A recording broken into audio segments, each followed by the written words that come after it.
Did you get a chance to see the handout I put on your chair this morning? May have had a chance to look at it. If not, give you something to read this afternoon. I was thinking about with Eric out selling tickets for our Christmas dinner, and people are making plans, and stores are all having Christmas sales going on right now. It made me think a little bit about feast days and holidays and activities we do as a group and with family, and also religious activities associated with it as well.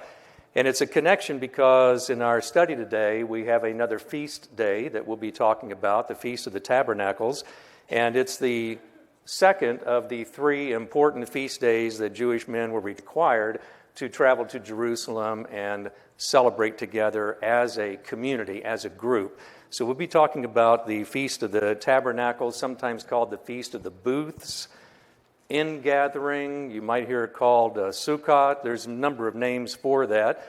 And it was just recently celebrated in the Jewish community in the past few weeks. So it's timely for us today. And the reason I connect this with Christmas time and this article you see, the interest that we have in the holiday season. And where does our interest really lie? Is it in the flashy lights and the excitement of going to the store and buying gifts, looking forward to seeing family? Or do we recognize a religious connection there about God sending His Son to be with us? That's really what the Feast of the Tabernacles was about, that recognition of the people being in the wilderness and God caring for them and God being in their presence. And we think in a similar way about Christmas time of Jesus Christ coming, the Son of Man, coming to dwell with us in the flesh and to be with us here. And we celebrate that good news as well. The article that you see, and there's some references to the head of Lifeway, this reporter that 3 or 4 years ago made some observations about Christmas time in the West, in the United States, and how we look at that holiday season, especially people coming and attending a church service, and they're not here any other time of the year, so why are they in church on that one particular day? We had a friend back in Mississippi that always said that the people who go to church regularly should be able to have an excused absence on Christmas Day to free up the pews for people who don't show up during the rest of the year. So that's how he looked at Christmas time, as a time for us to be generous and give up our seats in the pews.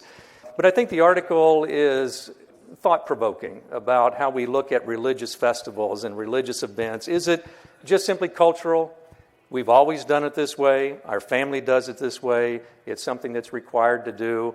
So we do it out of a cultural sense of obligation and not a religious, spiritual, worshiping sense of a response back to a holy God. And so that, I think, will play for us today as we think about this lesson in chapter 7, because that is the experience that Jesus is going through as he makes his way from Galilee down to Jerusalem to attend one of these required events each year in Jerusalem, and what he will encounter with not only the Jewish officials, but also the people who were there, and also his brothers, his own family, who begin to ask him questions about what he is doing. So anyway, I thought it would just be something to think about, that article that I gave you today as we come and approach the holiday season and where our thinking is and why we celebrate the Christmas season. And so for John 7 this morning, let's take a look at what John has to say about this Feast of the Tabernacles and what in the world is Jesus doing going down to Jerusalem to celebrate this holiday.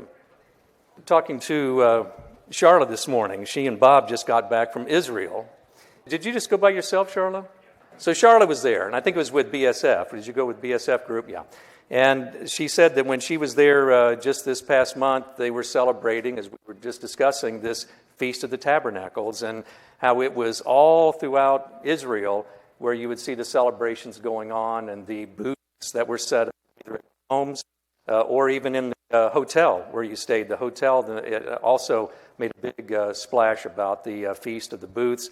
It was always present in front of you, this recognition of this celebration, and that's what we're seeing today in our lesson, where it's all throughout the community there where people are focusing on this special day of the feast day.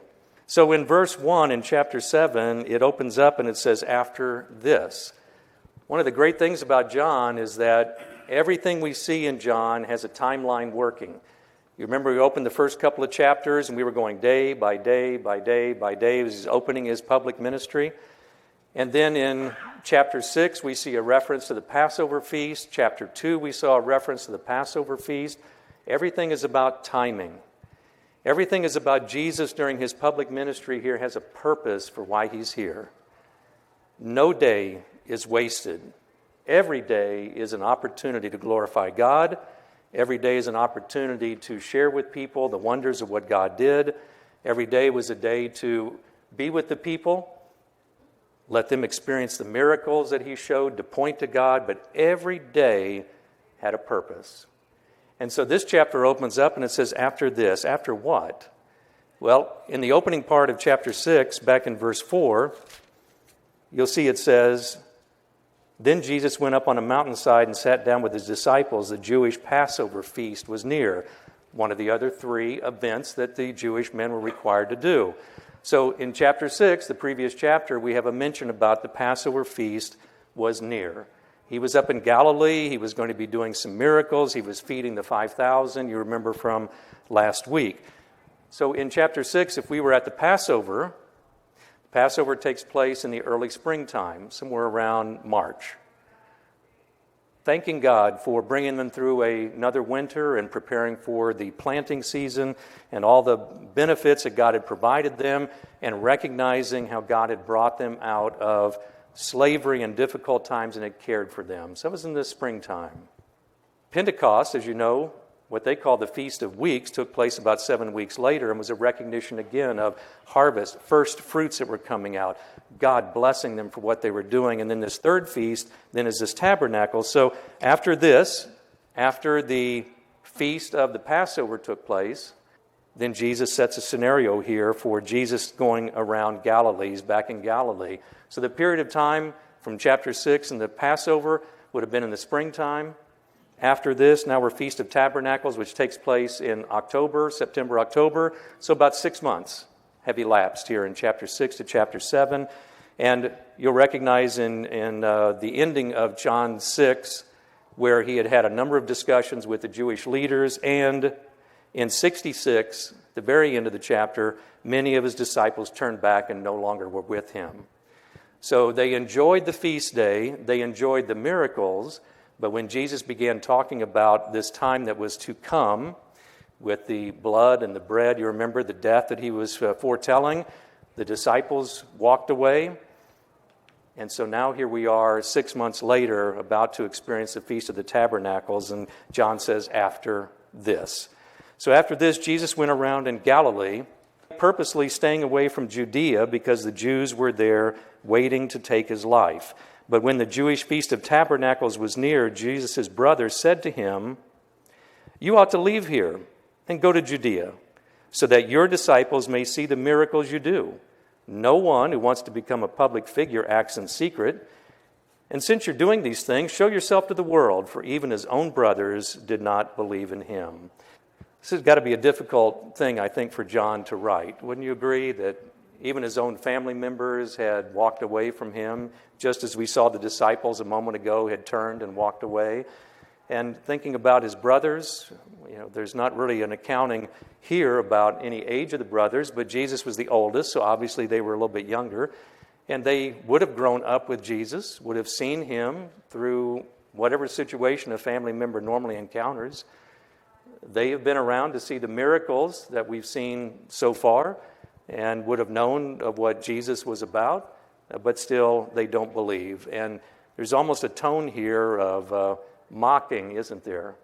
Well, you need to go on down to Judea. You just lost all your disciples.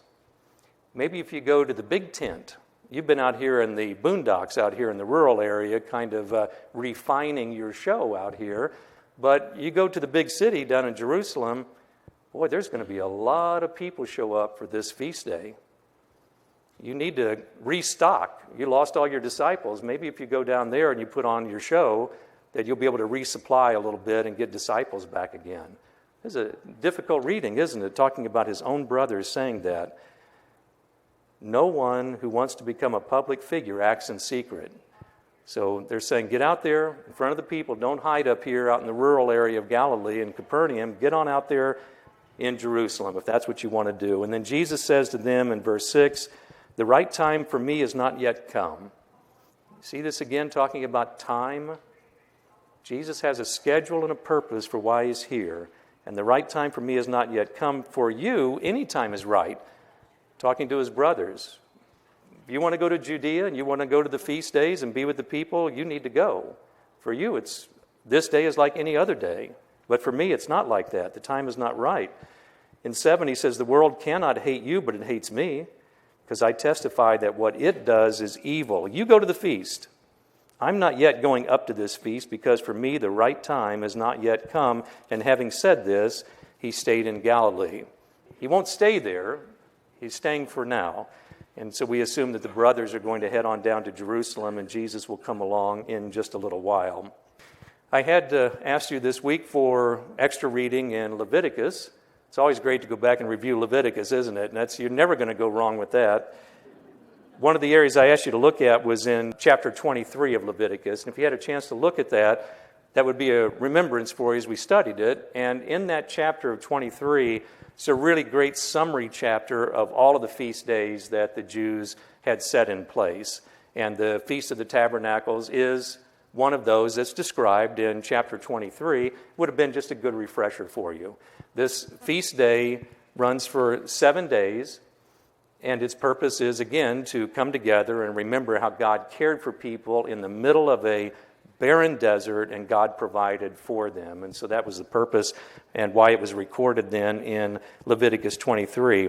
I would like you to take a look at Nehemiah, because I think Nehemiah will help us to see a little bit more about this feast.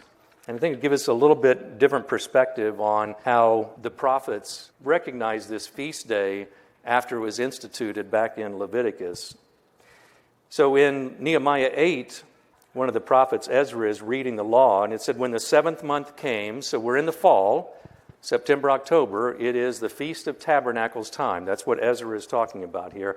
The 7th month came, and the Israelites had settled in their towns. All the people assembled as one man in the square before the water gate. They told Ezra the scribe to bring out the book of the law of Moses, which the Lord had commanded for Israel. So, on the first day of the 7th month, Ezra the priest brought the law before the assembly, which was made up of men and women and all who were able to understand. And he read it aloud from daybreak till noon as he faced the square before the water gate in the presence of the men, women, and others who could understand. And all the people listened attentively to the book of the law. That looks like a challenge right there, doesn't it? Standing outside and listening to a prophet read the law of Moses for hours while you're standing listening to that. So it goes on and talks about how Ezra was standing and what he was doing. What I want you to look at then in chapter 8 is to jump over to verse 12. So Ezra has been reading, and in verse 12 it says, then all the people went away to eat and drink. It's a feast day. It's a festival time. And also to send portions of food and to celebrate with great joy. This sending portions of food, one of the intents of the Feast of Tabernacles is a recognition of what God did for them, to care for them with food and drink. And so as they remember about how God cared for them, they are to send portions as well to other people who are not as well off. So that's part of what they were doing as well, is to take care of other people and to celebrate with great joy because they now understood the words that had been made known to them. So then in 13 it talks about the second day of the month. So we're now moving on day after day. And in 16, so the people went out and brought back branches and built themselves booths on their own roof. So you can see where it's called Feast of the Booths or Feast of the Tabernacles. 17, the whole company had returned from exile, built booths and lived in them from the days of Joshua, son of Nun, until that day. The Israelites had not celebrated it like this, and their joy was great. And day after day, from the first day to the last, Ezra read from the book of the law of God, and they celebrated the feast for 7 days. On the 8th day, in accordance with the regulation, there was an assembly. We will see that follow through this chapter today about the day after day after day, and then the assembly that takes place. So in verse 10, back to John 7, Jesus is in Galilee. The brothers now are traveling down to Jerusalem, and it says, however, After his brothers had left for the feast, he went also, not publicly, but in secret. Now at the feast, the Jews were watching for him and asking, "Where is that man?" So he did travel down to Jerusalem. He needed to be there. That was part of the Jewish law and the tradition. But he did not want to go, as his brothers had suggested, being public and showy. Remember back in chapter 6 and previous chapters, there are people in the Jewish community and the Jewish religious leaders that said they want to kill him, but it's not yet his time. So he's going to go in private. He's going to go in secret. And it does say in 11, the feast, the Jews were watching for him and asking, "Where is that man?" Among the crowds there was widespread whispering about him, and some said he's a good man. Others replied, "No, he deceives the people," but no one would say anything publicly about him for fear of the Jews. So there was a lot of discussion that was going on where the Jewish officials were saying, "Where is that man?" They had put the word out among the people, "I need to find this man. If you see him, let me know." And that started a whispering campaign among the people, and they talked to themselves. "Well, I wonder why they're looking for him. He seems to be a good man to me." And others said, "No, he seems to be deceiving people." But they didn't want to say that loudly or publicly since the Jewish officials were looking. They didn't want to be caught up in that. So Jesus is walking into this atmosphere where it says back in verse 1, they were waiting to take his life. We're only at this point, even though we're in chapter 7, we're only about 6 months away from the next feast day, which is the Passover, where Jesus will die. So this is ramping up very quickly here about these feast days, or giving us markers on where Jesus is in his public ministry. And you see more and more energy coming out now about the Jewish officials looking for him. Where is he? They're wanting to kill him, and he's not far away at this point. So in verse 14, it says, "Not until halfway through the feast." So how long did the feast last? How many days? 7 days. So halfway. See how he's giving us markers all along here? It's all about time. Halfway through the feast day, so we're in the 3rd or 4th day, Jesus went up to the temple courts and began to teach. The Jews were amazed, and they asked, "How did this man get such learning without having studied?" So you know that the Jewish leaders were highly educated. Paul's a great example of that. But the Pharisees were very highly educated, knew the Old Testament and the law backward and forward. And that's what they rested on. And when they cited during their teaching, they would cite verses out of the Old Testament, but also through the rabbis that they had listened to down through the history. And that's one of the challenges they find with Jesus, is that when the Pharisees and the rabbis taught, it was very important to have footnotes and references. You remember back during high school and college, and you would write a paper, and the teacher always wanted to have footnotes, right? You had to go to the library, you needed to study. If it was not an original thought and you were quoting somebody else, you needed to say that so you didn't plagiarize. And it also provided a foundation. Oh, you quoted Dr. So-and-so. Oh, highly respected. Must be true. I'll accept your notation here. So you did that when you were in school. Same thing, to try to provide that base, that foundation that you needed to hold up your argument that you had. The Jewish leaders were exactly the same. They went to school, they studied the rabbis, they understood what the rabbis were saying, and they took those as better understanding of the law. And for Jesus, they said, how did he get such learning? He didn't go to Harvard. He didn't go to Yale. Didn't go to Princeton. This guy is some rube out of the backcountry up in Galilee. Why are we listening to this man at all? There's nothing here for us to even take as any kind of truth because he didn't have the training and doesn't know the rabbis. How did he get this learning without having studied? I direct you to Malachi. Turn back just a little ways. Malachi, as you know, is the very last book of the Old Testament. And as the Old Testament was wrapping up, Malachi the prophet in chapter 3 says in verse 1, he says, "See, I will send my messenger who will prepare the way before me." It's kind of sound like the opening of John, doesn't it? Who would be the messenger who's preparing the way before the Lord? John the Baptist, right?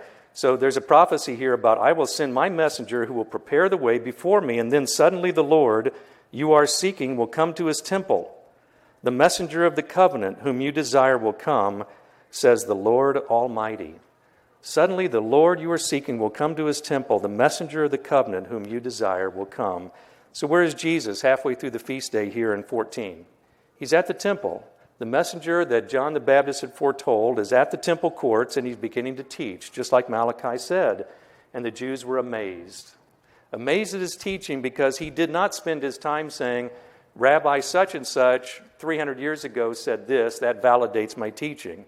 He taught as one with authority, not citing other authorities, and that amazed them. And they're wanting to know, who is this person? So in 14, Jesus answers that question. He says, my teaching is not my own. It comes from him who sent me, and if anyone chooses to do God's will, he'll find out whether my teaching comes from God or whether I speak on my own. He's citing an authority here, isn't he? Not a rabbi, but he's talking about God the Father who sent him. He said, he who speaks on his own does so to gain honor for himself. But he who works for the honor of the one who sent him is a man of truth. There's nothing false about him. Has not Moses given you the law, yet not one of you keeps the law? Why are you trying to kill me? Well, he doesn't pull any punches here, does he? Just ask him straight out, you're trying to kill me. Why? Why are you doing this? And look at the response that he gets. We've already heard that people think he's a deceiver. Some said a good man, some say a deceiver. Now in 20, you're demon-possessed, the crowd answered.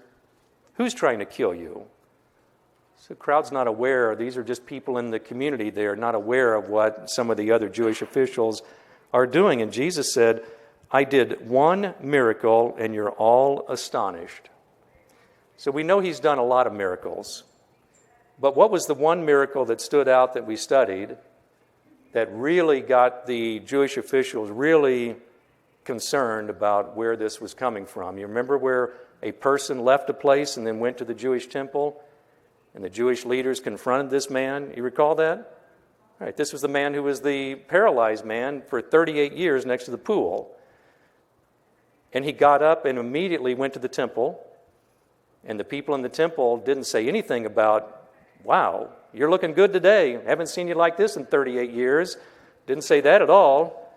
They said, what are you doing? You're carrying a mat. You're working on Sunday. And you remember that chart we had a few weeks ago about carrying stuff, working, doing stuff like that? That's what they were concerned about, not that the man was healed. And so now we have the same issue coming up. He's saying, you guys got all excited about one miracle I did and about a man carrying a mat who was healed. And you're all astonished.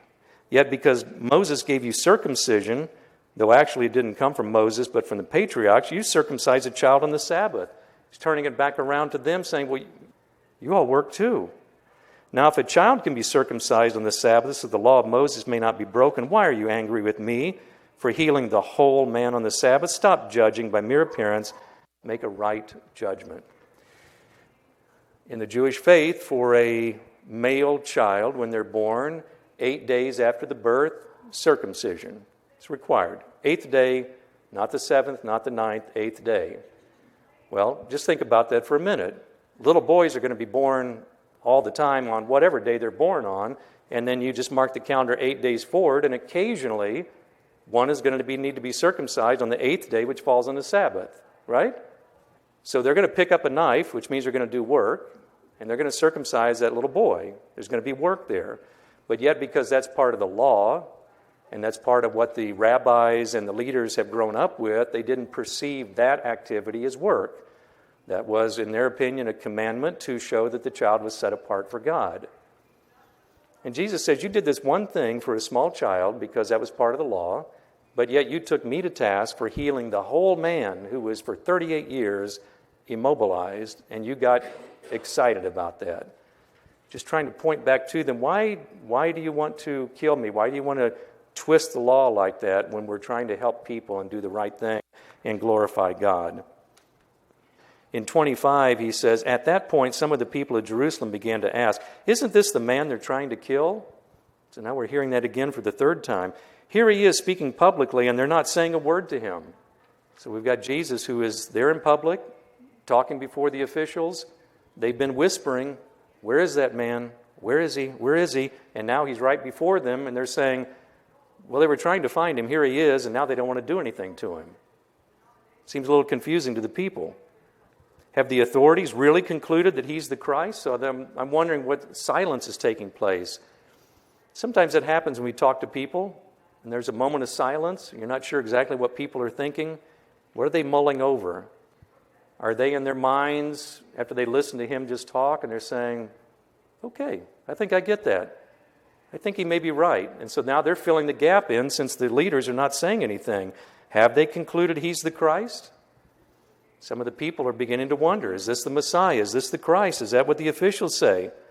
And then they say, but we know where this man is from, and when the Christ comes, no one will know where he is from. Well, that's not exactly true. Let's look at Micah, again, one of the minor prophets. And in Micah, he takes this up as a prophet.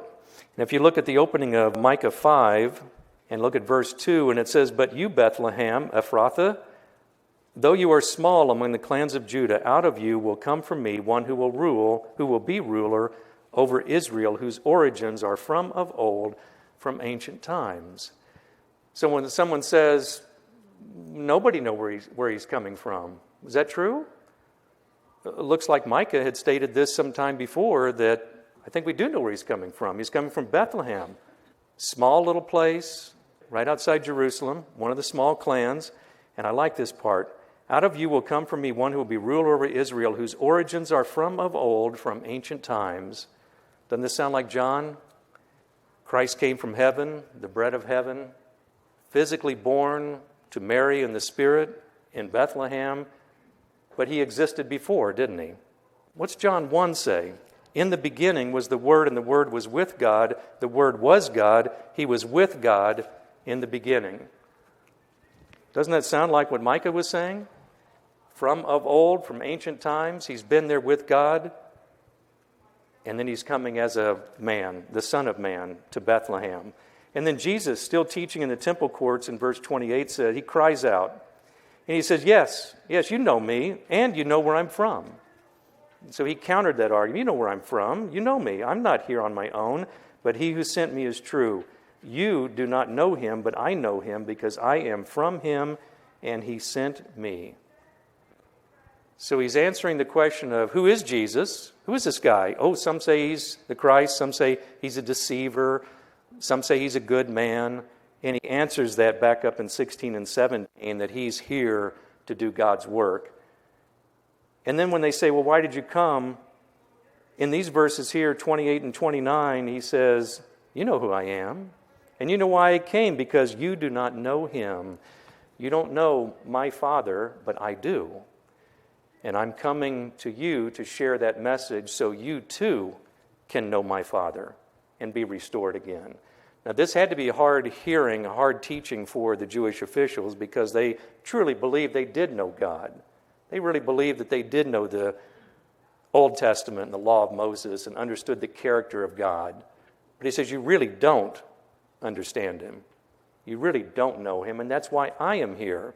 So you can see me in the flesh. You can see the miracles that I do, not to be flashy, but to simply point you to God and to see that I come from God. That's why he's there. And in verse 30, this really got them concerned, and they said at this they tried to seize him. No one laid a hand on him because his time had not yet come. You see this theme continuing? The time is not there yet. Still, many in the crowd put their faith in him.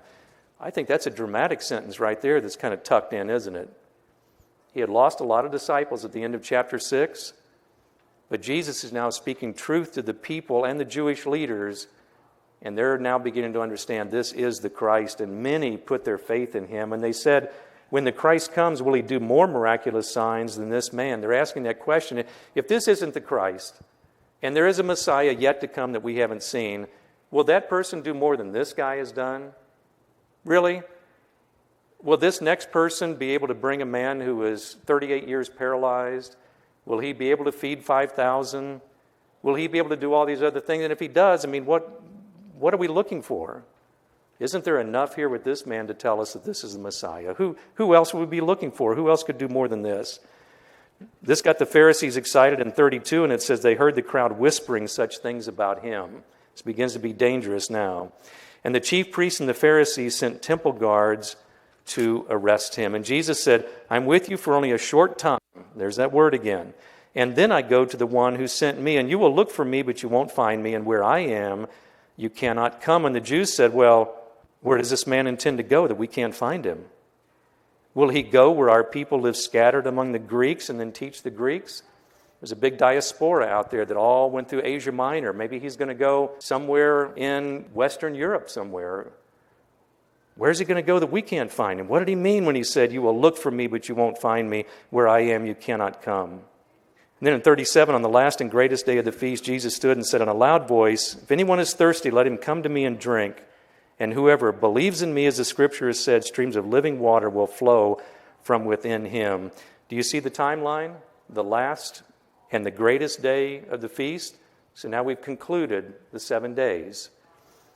Do you remember when we heard Ezra talk previously? Where Ezra said, I'm telling you why this is. I'm going to read from God's word so you remember. And on the last day, they came together in an assembly.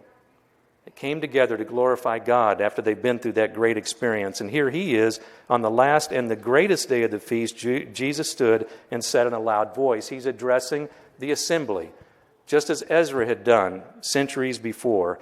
And he now talks about, if anyone's thirsty, let him come to me and drink. At that time, at the feast day of Tabernacles, that last day, is when they had a wonderful celebration publicly after they'd been reading God's word day after day after day. And the priest would gather around and they would remember this Feast of the Tabernacles, God taking care of them in a dry desert. Well, if it's dry and barren, to take care of people, you need food and you need what? You need water to live. And so one of the things that they did, the priest did to celebrate this and to put a bow on it, is that the priest would pour water on the altar to show that water where God was taking care of them, to thank God for caring for them, and now remembering in the Feast of Tabernacles God's consistent and constant care for them. So they would pour this water on the altar to bring back that memory. So Jesus is thinking about that on this Feast of the Tabernacles, the last and greatest day. If anyone's thirsty, let him come to me and drink. In the desert, you needed water or you would die. But that was just for one day, and tomorrow you'll need water again. But coming to me, I give you living water. I give you spiritual water, not for one day, for eternity, forever. That's what I give, and whoever believes, streams of living water will flow from within. So you see this wonderful picture as they're concluding this last day and this image of water, and Christ is saying, I am that person. That's what it was pointing to. God cared for our people centuries ago, providing water for them. I am here now as the Messiah, coming to you, restoring you back to the Father. I came from the Father. He just said, I will go soon where you cannot come. I will go back to the Father. But I came because you don't know the Father. I'm bringing you back to Him. And it won't be something for once or twice. It'll be forever. And you can have that. And in 39, he says, by this he meant the Spirit, with whom those who believed in Him were later to receive. Up to that time, the Spirit had not been given, and since Jesus had not yet been glorified. So it's coming soon, as recorded in Acts later. So then in 40, on hearing his words, some of the people said, surely this man is the prophet. Others said, he's the Christ. Others said, how can the Christ come from Galilee? They were still stuck on that. Does not the Scripture say that the Christ will come from David's family and from Bethlehem? Yes. And we just read that, didn't we? Where the prophet said he would come from Bethlehem. Yes, he would come from there. And so the people were divided because of Jesus. Some wanted to seize him, but no one laid a hand on him. So look at the different encounters we're having with people in this particular chapter, where we have Jewish officials, Jews who are part of the crowd there on the feast day, crowded, people everywhere. We've seen his brothers. A whole cast of characters are here, and you see all of these different ideas coming out. His brothers are saying, hey, go down and put on a big show. And they didn't believe in him at all. Others said, you're a deceiver, you're a liar, you're trying to trick us. Others said, he seemed like a good man to me. He healed a bunch of people, fed some people, seemed like a nice guy. Others say, no, he's the Christ, this is the prophet. And others said they wanted to kill him. And in 45, it says, finally, the temple guards went back to the chief priests and Pharisees, who asked him, why didn't you bring him in? So the chief priests had the guards go out and try to do their dirty work, and the guards said, no one ever spoke the way this man does. The Pharisees said, "You mean he's deceived you also? Has any of the rulers or of the Pharisees believed in him?" So the Pharisees are saying, "Hey, we went to Harvard and Yale and Princeton. You guards and all you people who have your own ideas, you didn't do that. You don't know what you're talking about. We do. And has any of us who are highly educated and smartest people in the room, have any of us believed in this guy? No? No? But this mob that knows nothing of the law, you people, all you little people out here that you don't know anything, curse on you." Wow. How would you feel about that? I'm not well received if it was me. And then Nicodemus. You remember Jesus had talked to Nicodemus one night. You recall that? And Nicodemus, one of the Pharisees, asked these questions. Boy, I don't understand, but I want to know more. Nicodemus, one of the Pharisees who had gone to Jesus earlier, one of their own number. So the Pharisees just said, "Anyone out of our group ever believed in him?" No way. Nicodemus says, I do. He had gone to Jesus earlier. It was one of their own numbers, said, "Does our law condemn anyone without first hearing him to find out what he's doing?" And they replied, "Are you from Galilee too? Are you one of these rubes out of the backwater up north? Is that who you are too? Look into it. You must have missed a class or two that we had. Look into it. You'll find that a prophet does not come out of Galilee." Well, there is one thing I think is helpful to look at, and I think this will probably be good reading for you. Look in Ezekiel. And we won't have time to read it today, so I would just ask you to take a look at this at your own time. It is a beautiful chapter in Ezekiel 34. And I say it's a beautiful chapter because it is a wonderful study in the Savior as an image of a shepherd caring for his sheep.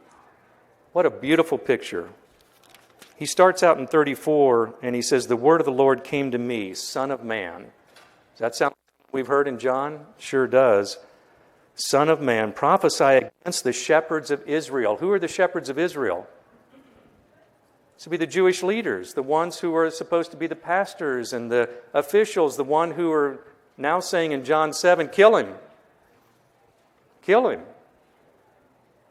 Prophesy against the shepherds of Israel. Prophesy and say to them, "This is what the sovereign Lord says. Woe, woe to the shepherds of Israel who only take care of themselves."